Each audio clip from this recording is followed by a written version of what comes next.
Πριν ξεκινήσει το βίντεο, θέλω να ευχαριστήσω όλα τα μέλη του καναλιού που βοηθούν το έργο μας εδώ στην Πρακτική Σκέψη έμπρακτα κάθε μήνα με τις δωρεές τους. Αν επιθυμείς και εσύ να βοηθήσεις την προσπάθειά μας για έρευνα και μετάδοση της γνώσης, πάτα το κουμπάκι συμμετοχή κάτω από το βίντεο ή εναλλακτικά τον σύνδεσμο της PayPal στην περιγραφή του βίντεο.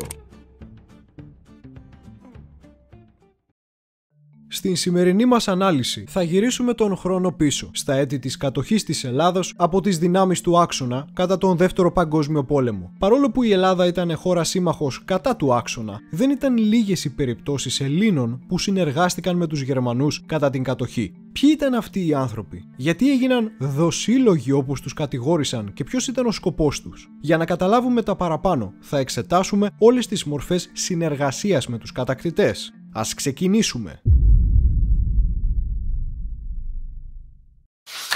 Από τις αρχές του 1943 τα πράγματα για τις κατοχικές δυνάμεις δεν ήταν καλά. Οι αντιστασιακές οργανώσεις ενισχύονταν και οι Γερμανοί έγραφαν σε εκθέσεις τους ότι οι εθνικιστές και οι κομμουνιστές στην Ελλάδα καλούν το λαό σε εξέγερση. Τότε έπεσε η ιδέα να δημιουργηθούν ομάδες που θα επέβαλαν την τάξη. Ο στόχος των ομάδων αυτών ήταν κυρίως οι κομμουνιστές και οι ελασίτες, διότι με την εξόντωση των περισσότερων εθνικιστικών ομάδων κατά τον κατοχικό εμφύλιο από τον Ελλάς, οι κομμουνιστές είχαν αρχίσει να δυναμώνουν επικίνδυνα. Η προσπάθεια αυτή όμως αντιμετώπισε εξ αρχής προβλήματα, γιατί οι άνδρες που επάνδρωναν τα ήδη υπάρχοντα σώματα ασφαλείας αρνήθηκαν να συμμετέχουν στις νέες αυτές ομάδες. Τότε μπήκε στο παιχνίδι ο κατοχικός πρωθυπουργός Ιωάννης Ράλης. Ο Ράλης, βλέποντας ότι οι Γερμανοί θα χάσουν τον πόλεμο και λογικά θα αποχωρήσουν σύντομα, είχε απότερο στόχο να αξιοποιήσει όσο προλαβαίνει το μίσος των Γερμανών για τους κομμουνιστές. Σκοπός του ήταν να χτυπήσει τους κομμουνιστές, διότι πίστευε ότι οι σύμμαχοι θα τον ευγνωμονούσαν όταν θα έρχονταν στην Ελλάδα. Έβγαλε λοιπόν νόμο για την ίδρυση των περίφημων ταγμάτων ασφαλείας, με στόχο να διεξάγει αντικομμουνιστικό αγώνα. Αλλά οι δυνάμεις του άξονα είχαν αντιρρήσεις για ένα τέτοιο σχέδιο. Οι Γερμανοί και οι Ιταλοί ήταν επιφυλακτικοί με την απόδοση όπλων στα τάγματα, διότι φοβόντουσαν ότι σε μια ενδεχόμενη συμμαχική απόβαση τα όπλα αυτά θα αξιοποιούνταν εναντίον τους. Μόνο αφού οι Ιταλοί συνθηκολόγησαν στα μέσα του 1943, οι Γερμανοί συμφώνησαν να σχηματίσουν τα τάγματα ασφαλείας για να χτυπήσουν τον Ελλάς. Συνεπώς, ήδη από τις αρχές του 1944 βλέπουμε τα τάγματα ασφαλείας να συνεργάζονται με τις δυνάμεις κατοχής κατά των δυνάμεων του Ελλάς. Το θέμα είναι πως εδώ δημιουργείται μια κρίσιμη ερώτηση. Για ποιον λόγο τα τάγματα ασφαλείας γνώρισαν τέτοια άμεση ανάπτυξη? Η απάντηση είναι πως σοβαρές ευθύνες για την αριθμητική ανάπτυξη των ταγμάτων ασφαλείας έχει και η καθοδήγηση του ΚΚΕ. Το δόγμα «Όποιος δεν είναι μαζί μας είναι εναντίον μας» ήταν ένας στήρος μανιχαϊσμός που δημιούργησε τις αντιδράσεις. Και όταν κάποιες άλλες αντιστασιακές ομάδες διαλύθηκαν από τον Ελλάς, η προπαγάνδα ότι ο κίνδυνος είναι τώρα οι κομμουνιστές και όχι οι Γερμανοί, οι οποίοι κάποια στιγμή θα φύγουν, βρήκε απήχηση. Κοινώς, όλα έχουν πάλι την ρίζα τους στον κατοχικό εμφύλιο που κήρυξε το 1943 το ΚΚΕ έναντι των υπόλοιπων αντιστασιακών οργανώσεων. Μετά τον Οκτώβριο του 1943, ο Ελλάς επιτίθεται στον ΕΔΕΣ και τον περιορίζει στην Ήπειρο, ως τις αρχές του 1944. Η τρομοκρατία που επιβάλλει ο Ελλάς οδηγεί χωρικούς να πάρουν οπλισμό από τους Γερμανούς για να αμυνθούν τους εαυτούς τους και αντάρτες διαλυμένων από τον Ελλάς ομάδων να μπουν στα τάγματα ασφαλείας. Επιπροσθέτως, ο Γεώργιος Παπανδρέου έγραφε: «Το Κομμουνιστικό Κόμμα κήρυξε εμφύλιο πόλεμο και επίσης, όπου η γερμανική κατοχή αποσύρεται, δεν πνέει ο άνεμος της ελευθερίας, αλλά εγκαθίσταται νέα επίσης σκληρά κατοχή του Κομμουνιστικού Κόμματος». Εν συνεχεία, μέλη του ΕΑΜ Ελλάς και του ΚΚΕ, όπως ο καπετάν Νικηφόρος ή ο Γιάννης Καραμούζης αντίστοιχα, παραδέχτηκαν έπειτα πως αφού ο Ελλάς πίεσε τόσο πολύ τις άλλες αντιστασιακές ομάδες να μπουν σε αυτόν, σε σημείο να σκοτώνει τους αντάρτες τους, ήταν λογικό μαχητές τους να μπουν στα τάγματα ασφαλείας, γιατί αλλιώς τους περίμενε ο θάνατος. Επίσης, διαβάζουμε για τον κατοχικό εμφύλιο ότι ο Ελλάς από εκεί και έπειτα διαπράττει τρομερά εγκλήματα. Ο Βελουχιώτης διατάζει μαζικά αντίπεινα σε χωριά που υποπτεύεται πως βοηθούσαν άλλες αντάρτικες ομάδες και συλλαμβάνει μαχητές άλλων ομάδων αντίστασης και είτε τους εκτελεί, είτε τους βασανίζει, είτε τους ευτελίζει στις πλατείες των χωριών για παραδειγματισμό. Και ότι στην Ελλάδα πολλοί αξιωματικοί και κυνηγημένοι αντάρτες από τον Ελλάς μπήκαν στα αντικομμουνιστικά τάγματα ασφαλείας, δεδομένης της επιτυχίας του Ελλάς στην πρώτη φάση του εμφυλίου. Συμβουλίου. Τέλος, η Συνομοσπονδία Αντιστασιακών Οργανώσεων καταλήγει. Όπου δεν επικράτησε ο Ελλάς, δεν υπήρχαν τάγματα ασφαλείας. Δηλαδή στην Κρήτη, στην Ήπειρο και στην Ανατολική Μακεδονία και Θράκη. Πριν προχωρήσουμε, ένα μήνυμα από τον χορηγό μας. Το βίντεο αυτό είναι μια χορηγία των εκδόσεων Έσοπτρον. Σας αρέσει που παίρνετε νέες γνώσεις στον τομέα της ιστορίας από την πρακτική σκέψη? Οι εκδόσεις Έσοπτρον ειδικεύονται στην έκδοση βιβλίων για αυτοβελτίωση στους υπόλοιπους τομείς της ζωής σας, με βιβλία που σας κάνουν καλύτερους ανθρώπους. Μάλιστα, οι εκδόσεις Έσοπτρον εκδίδουν και το επιστημονικό περιοδικό ονόματι Hellenic Nexus, το οποίο ειδικεύεται σε αναλύσεις για θέματα ιστορίας και γεωπολιτικής. Στο περιοδικό αυτό έχουμε τη χαρά να φιλοξενούνται κείμενα που γράφει το μουστάκι μου. Προμηθευτείτε τα βιβλία και το περιοδικό των εκδόσεων Έσοπτρον από την ιστοσελίδα του καταστήματος διαδικτυακά ή επισκεφτείτε το κατάστημα των εκδόσεων Έσοπτρον στην Αθήνα, στην οδό Ελευθερίου Βενιζέλου 57. Πάμε πίσω στο βίντεό μας. Αφού λοιπόν διαβάσαμε τις συνθήκες υπό τις οποίες δημιουργήθηκαν τα τάγματα, το επόμενο ερώτημα είναι: ποιο είναι το ιδεολογικό προφίλ των ταγμάτων? Ήταν εντός τους όλοι ιδεολογικά καταρτισμένοι φασίστες ή εθνικοσοσιαλιστές? Η απάντηση είναι όχι. Τα τάγματα ήταν συνεργάτες των Γερμανών, αλλά όχι ιδεολόγοι απαραίτητα. Αρχικά, αν όσοι τα επάνδρωναν ήταν φασίστες, που ήταν το 1941 για να δημιουργήσουν απευθείας ένα φασιστικό κίνημα? Επιπροσθέτως, γιατί οι φασίστες εμφανίστηκαν ξαφνικά το 1943 όταν οι Γερμανοί έχαναν? Αν ήταν όντως φασίστες, θα πολεμούσαν μαζί τους από την πρώτη στιγμή. Ποιοι ήταν λοιπόν μέσα στα τάγματα? Οι κύριοι εμπνευστές των ταγμάτων ήταν παλαιοί βενιζελικοί αξιωματικοί όπως ο Γονατάς και ο Πάγκαλος, αλλά και ο επίσης βενιζελικός αρχηγός των ταγμάτων ονόματι Βασίλειος Ντερτιλής. Έπειτα έρχονταν βασιλόφρονες Πελοποννήσοι, τουρκόφωνοι Πόντιοι στη Μακεδονία και Θράκη, μουσουλμάνοι Τσάμιδες στην Ήπειρο και σλαβόφωνοι χωρικοί. Άλλοι πάλι στρατολογήθηκαν για να έχουν ένα κομμάτι ψωμί και άλλοι επειδή απλά ήσαν αλήτες και τους άρεσε να κάνουν πλιάτσικο. Από το προφίλ αυτής της ετερόκλητης ομάδας, προφανώς καταλαβαίνουμε πως δεν τους ένωνε η φασιστική ιδεολογία, αλλά εντελώς διαφορετικοί λόγοι ανά περίπτωση.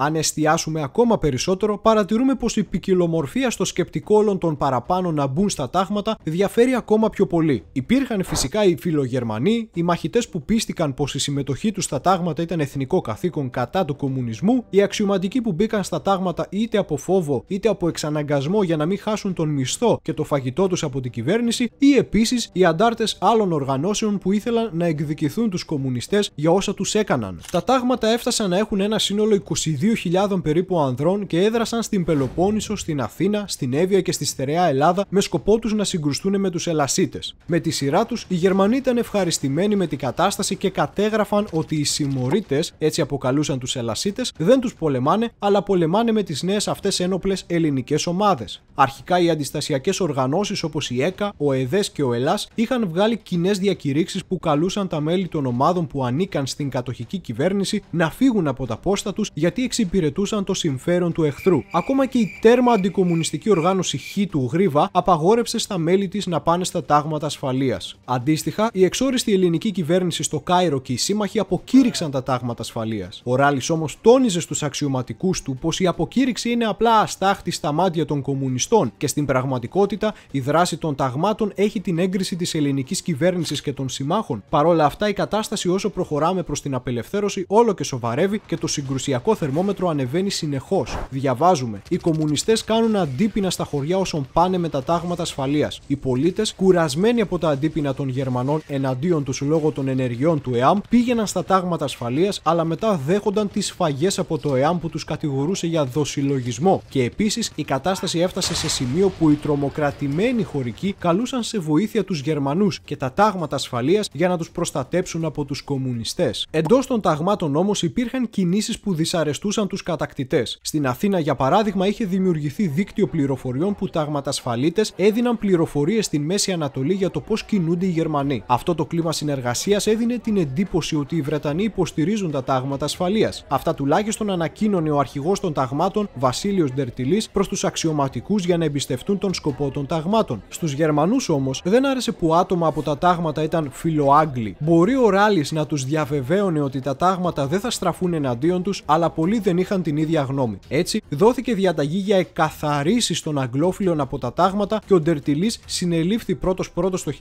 1944 και στάλθηκε σε στρατόπεδο συγκέντρωσης στην κεντρική Ευρώπη. Βέβαια, είναι σημαντικό να τονίσουμε πως επειδή μερικά στελέχη των ταγμάτων προσπαθούσαν να σώσουν Έλληνες από αντίπεινα των δυνάμεων κατοχής, αυτό δεν μπορεί να σβήσει το γεγονός ότι τα τάγματα διέπραξαν εγκλήματα με περισσότερη αγριότητα και από αυτή των Γερμανών σε ορισμένες περιπτώσεις. Δεν μπορούμε να μην αναφέρουμε τις αιματηρές επιχειρήσεις στις οποίες συμμετείχαν τα τάγματα ασφαλείας, όπως η σφαγή του Χορτιάτη στη Θεσσαλονίκη, η σφαγή των Καλαβρίτων, τον μπλόκο της Κοκκινιάς και τον μπλόκο της Καλογρέζας στην Αθήνα, όπου εκατοντάδες Έλληνες εκτελέστηκαν από μέλη των ταγμάτων. Πλέον όμως ο χρόνος τελείωνε για τα τάγματα και για τους Γερμανούς. Τον Σεπτέμβριο του 1944 οι Γερμανοί άρχισαν να αποχωρούν από την Πελοπόννησο και ο Ελλάς ξεκίνησε μαζικές επιθέσεις κατά των ταγμάτων ασφαλείας. Ο Ελλάς εισερχόταν σε πόλεις όπως η Καλαμάτα, ο Πύργος και ο Μελιγαλάς και ακολουθούσε γενική σφαγή τόσο των αμάχων όσο και των μελών των ταγμάτων. Οι νεκροί είναι χιλιάδες και τα πτώματα των σφαγιαστέντων ρίχνονταν σε πηγάδια. Όταν ήρθε η απελευθέρωση τον Οκτώβριο, οι άντρες των ταγμάτων αντίκρισαν πλέον την πραγματικότητα αφού συνελήφθησαν από τους συμμάχους. Τιμωρήθηκαν οπότε τα μέλη των ταγμάτων και οι συνεργάτες των Γερμανών μετά την απελευθέρωση. Αν θέλουμε να μιλήσουμε με αριθμούς, υπήρχαν περίπου 16.700 φυλακισμένοι δοσύλλογοι, τάγματα ασφαλείας, μαυραγορείτες, κουκουλοφόροι κτλ.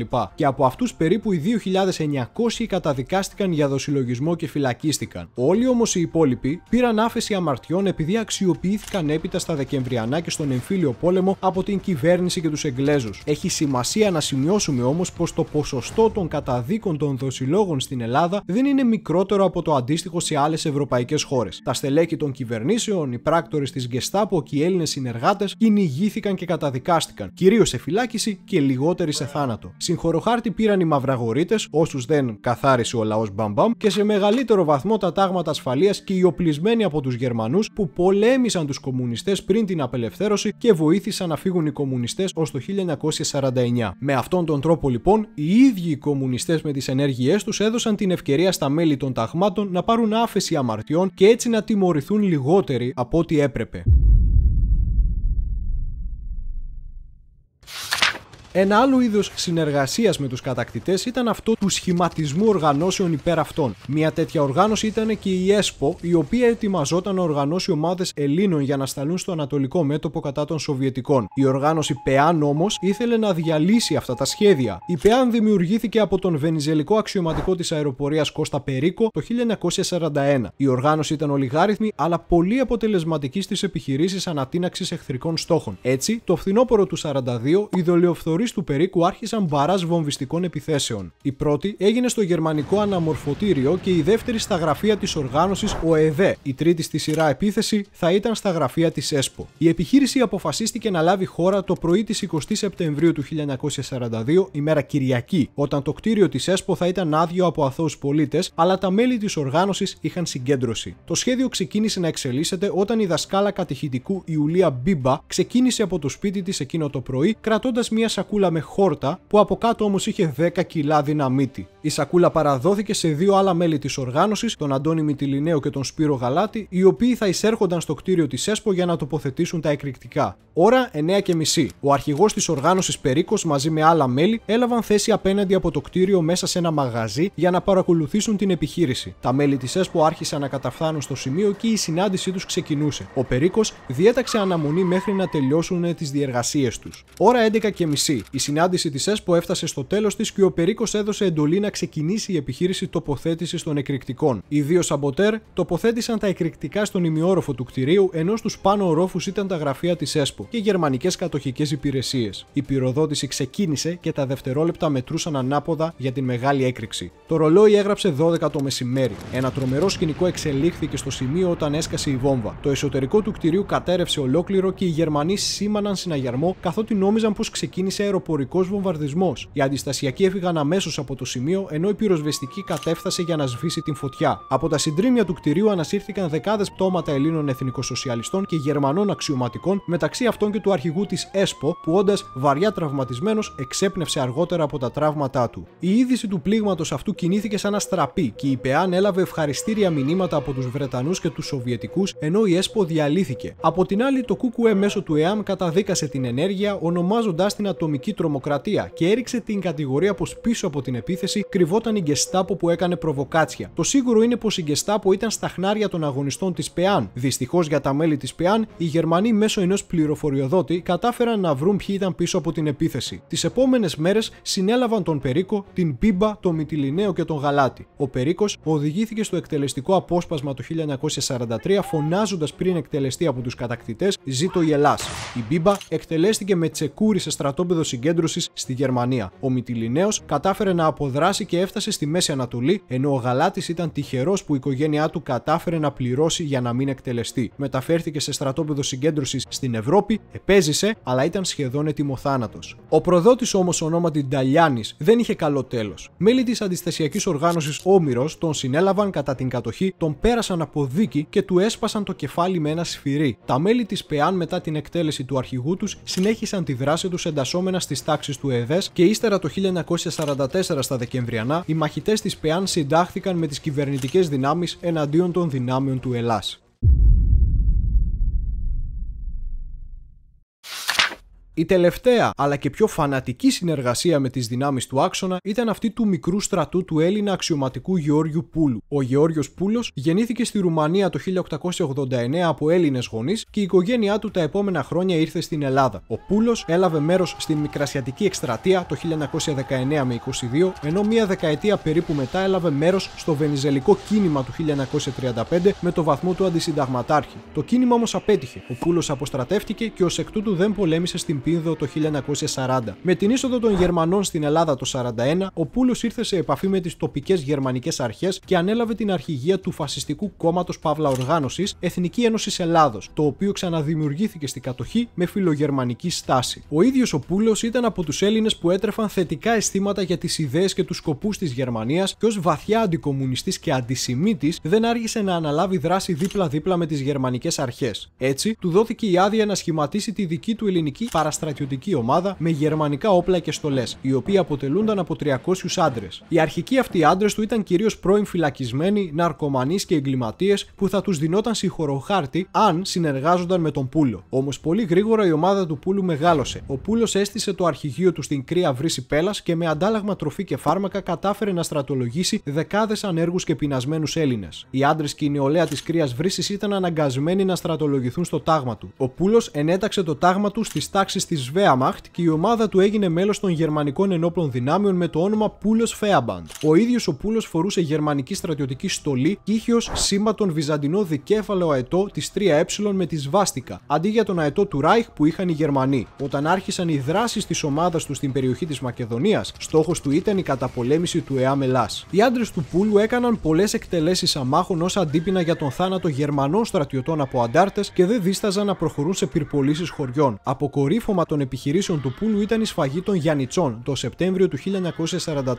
Ο Πούλος, μετά το θάνατο ενός Γερμανού στρατιώτη από ενέδρα ανταρτών, διατάχθηκε να συνεπιχειρήσει με γερμανικές μονάδες και να διαπράξει αντίπεινα στα Γιαννιτσά. Οι άντρες του Πούλου περικύκλωσαν τα Γιαννιτσά ενώ στρατιωτικά οχήματα φώναζαν με ντουντούκες στους δρόμους να μαζευτούν οι χωρικοί στο σχολείο και στην εκκλησία. Μόλις οι άνθρωποι υπάκουσαν, οι άντρες του Πούλου τους επιτέθηκαν με ρόπαλα και ξύλα, σπίτια κάηκαν, αγαθά εκλάπησαν και γυναίκες βιάστηκαν χωρίς έλεος. Μετά το πλιάτσικο, ο Πούλος έδωσε διαταγή στα παιδιά των Γιαννιτσών να σκάψουν ένα λάκκο ίσα να χωράει 500 άτομα. Οι άνθρωποι ξυλοκοπούνταν μέχρι το λάκκο και ρίχνονταν μέσα είτε ήδη νεκροί είτε αναίσθητοι. Μόλις ο λάκκος γέμισε, δόθηκε διαταγή στους στρατιώτες να ανοίξουν πυρ για τυχόν επιζώντες και μετά τα παιδιά του χωριού να θάψουν τους γονείς τους. Ύστερα ακολούθησε ομιλία του Πούλου στην πλατεία του χωριού κατά των κομμουνιστών και των μασόνων με φόντο τη σβάστικα. Με την αποχώρηση των Γερμανών από την Ελλάδα το 1944, ο Πούλος και η ομάδα του τους ακολούθησαν και εγκαταστάθηκαν στη Σλοβενία για να πολεμήσουν τους αντάρτες του Ιουγκοσλάβου κομμουνιστή ηγέτη Τίτο. Ύστερα όμως από σκληρές μάχες με τους Αμερικανούς, συνελήφθησαν και ο Πούλος φυλακίστηκε στη Γερμανία. Μετά την έναρξη των εμφύλιων διαμαχών στην Ελλάδα μεταξύ κομμουνιστών και εθνικοφρόνων, ο Πούλος ζήτησε να σταλεί στη χώρα του για να πολεμήσει κατά της κομμουνιστικής απειλής, όπως έλεγε. Τελικώς όμως στάλθηκε στην Ελλάδα, αλλά δικάστηκε και καταδικάστηκε εις θάνατον. Έτσι εκτελέστηκε το 1949 στο Γουδί από στρατιωτικό απόσπασμα. Αυτές ήταν λοιπόν οι διάφορες μορφές συνεργασίας Ελλήνων με τις δυνάμεις του άξονα κατά την κατοχή. Ο καθένας είχε διαφορετικούς λόγους να γίνει συνεργάτης των Γερμανών και φυσικά όλοι τους δεν είχαν κοινούς στόχους. Η εξέτασή τους εις βάθος μας δίνει καλύτερη εικόνα για το πώς τρίτες δυνάμεις ενεπλάκησαν ιδεολογικά στην ελληνική κοινωνία και έστρεψαν τον έναν Έλληνα έναντι του άλλου για να εξυπηρετήσουν τους δικούς τους σκοπούς.